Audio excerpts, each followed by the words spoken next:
In the deserts of Arabia, an insurgency war was raging years before I got to France.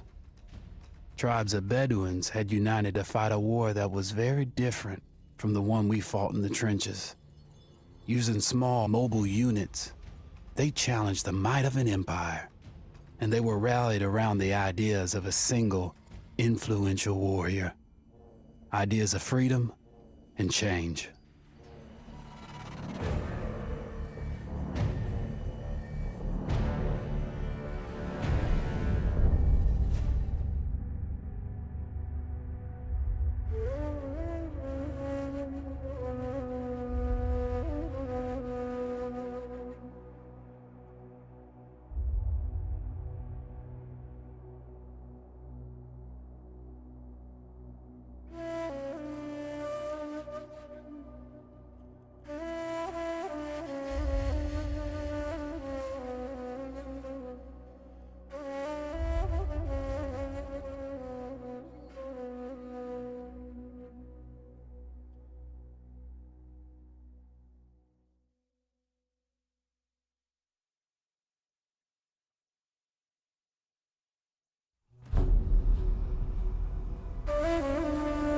The Arabian Desert, a vast ocean of drifting sands and scorched, sun-baked rocks.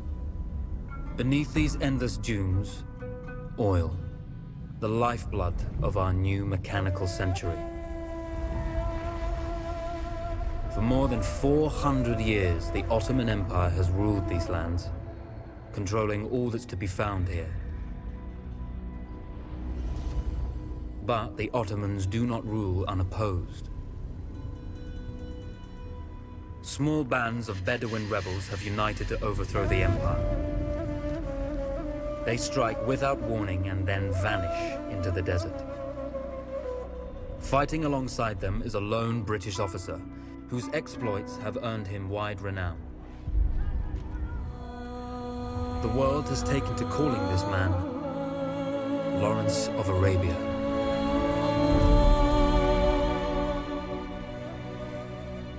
In the desert, you rely on good planning, but you also hope for a dash of luck. And luck was with us when we learned of a recently derailed Ottoman train carrying a most interesting piece of cargo.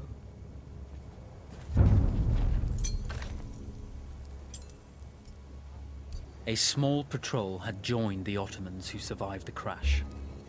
Together, they guarded the wreckage and waited for reinforcements.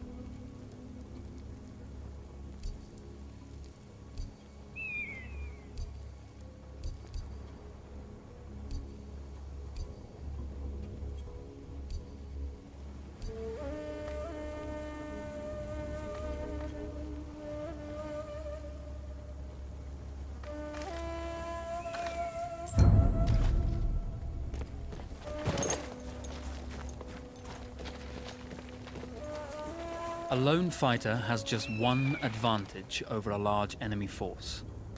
A lone fighter can move unseen.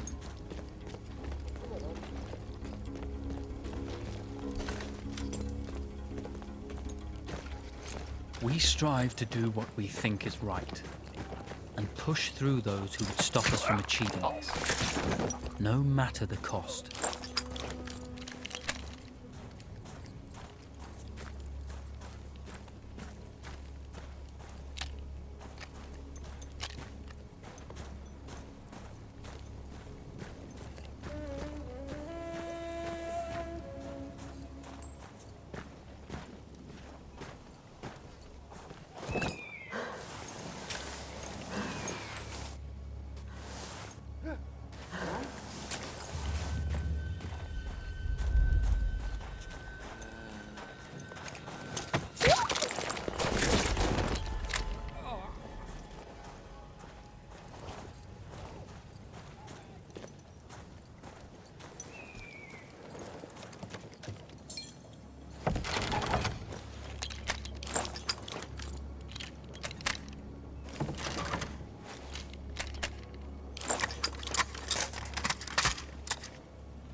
Come out! It's over.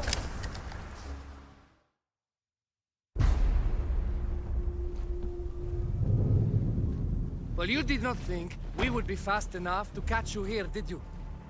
Lawrence of Arabia.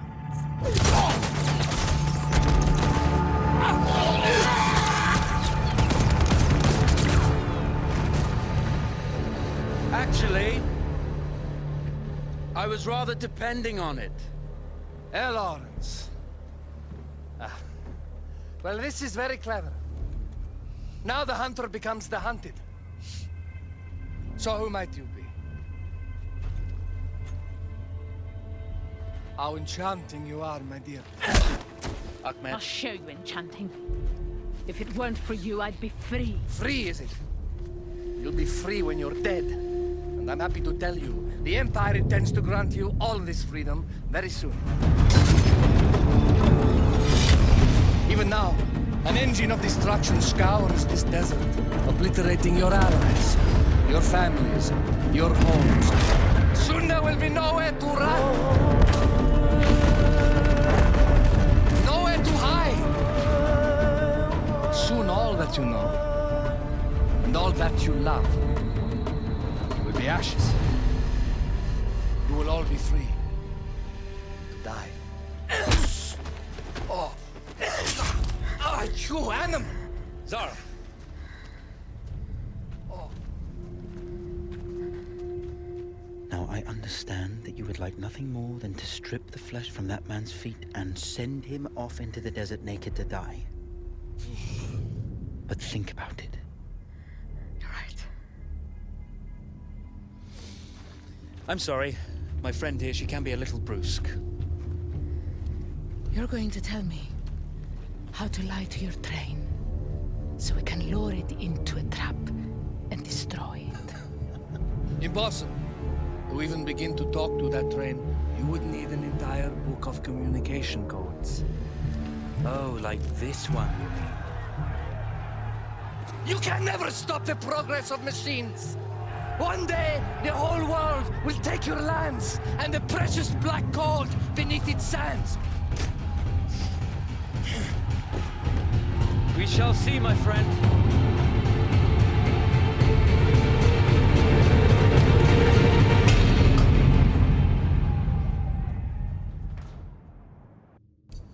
Of course, obtaining the codebook was not enough. To destroy this Iron Dragon, this Canavar, as the Ottomans had named it, we had to send it 3 encrypted messages telling it to stand down. There were Ottoman outposts scattered along the railroad tracks. The commanders there carried high-priority message capsules. We had to use those to send our orders. Infiltrating the village wouldn't be easy. A full detachment of Ottoman soldiers had occupied it. The Ottomans had chosen an isolated location for their desert outpost. It seemed lightly defended. It was also well stocked with arms and equipment. The ancient ruins were all that remained of a civilization now lost to time. The Ottoman Empire brought in the modern world with a host of armored vehicles and field guns. 3 commanders to eliminate, 3 personal message capsules to be stolen, and then sent with our false orders. How Zara tackled this dangerous and audacious mission was up to her. The Bedouin treasured their horses, and in return, those animals granted their riders unparalleled speed and mobility.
A single order wouldn't be enough. Ottoman protocol required the message to be received in triplicate before the train would acknowledge it as genuine.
istersen merhamet gösteririm.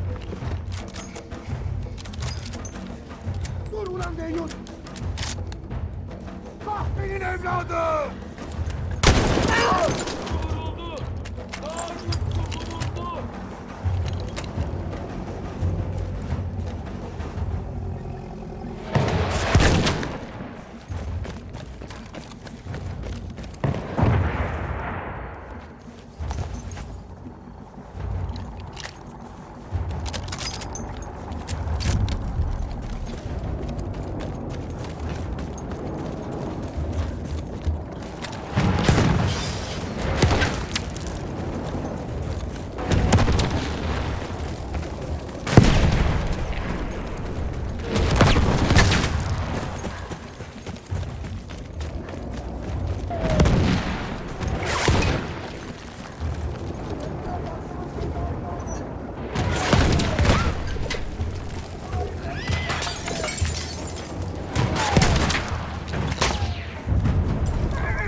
We were putting a great deal of trust in Zara's capabilities, but I had complete confidence that she would carry the day.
You see, the message had already been sent, my dear.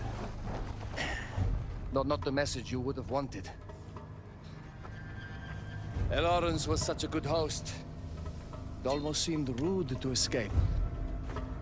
I made sure to note the location of Lawrence's camp, of course. Which means the train knows too. Twice, you told that train everything was clear. But I told it exactly where to attack.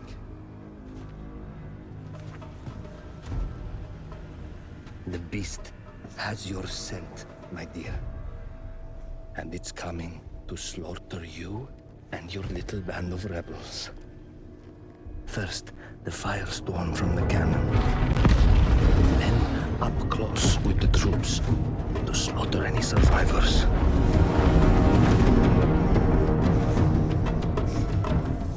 The legend of Lawrence of Arabia dies tonight.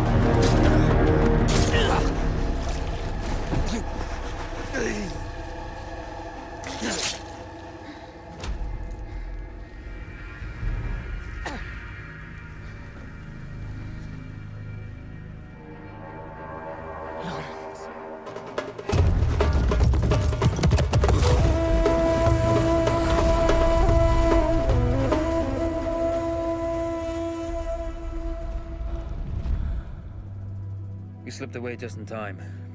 Tilkichi was a fool to think we'd ever stay after he escaped. The carnival won't stop hunting us. No, it won't. Let me think. The train's coming a long way.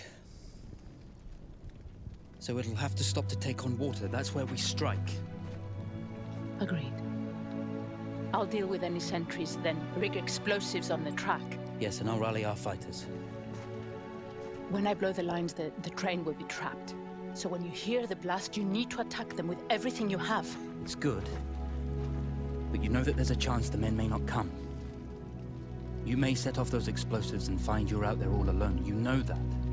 I guess I won't know either way until I set it off.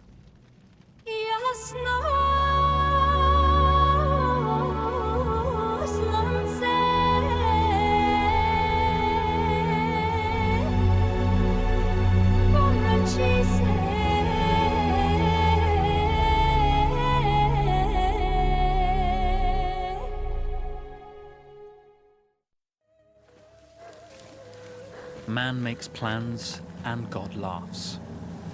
As it turned out, the small town where we would ambush the train had a significant enemy presence. Those troops would have to be dealt with before the explosives could be set.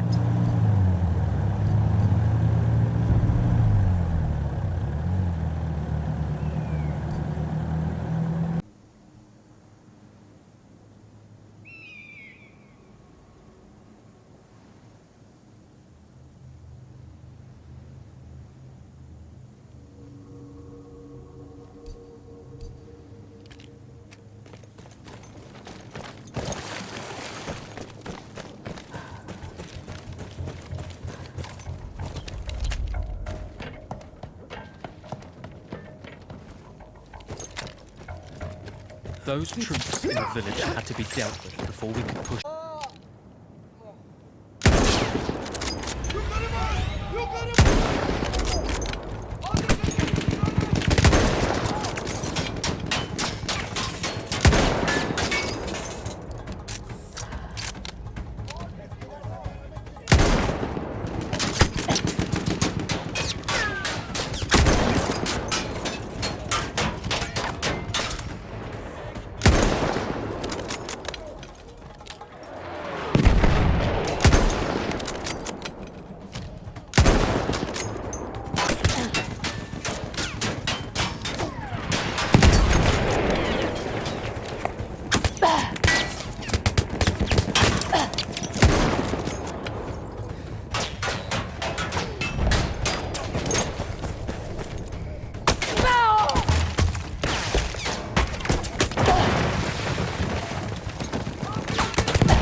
Vengeance can be a sweet or bitter brew. How did you find it, Zara?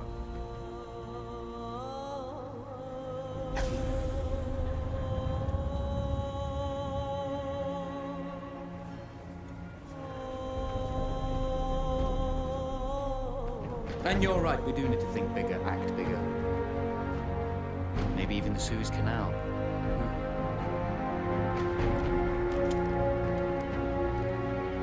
Tell me, what do you know about battleships?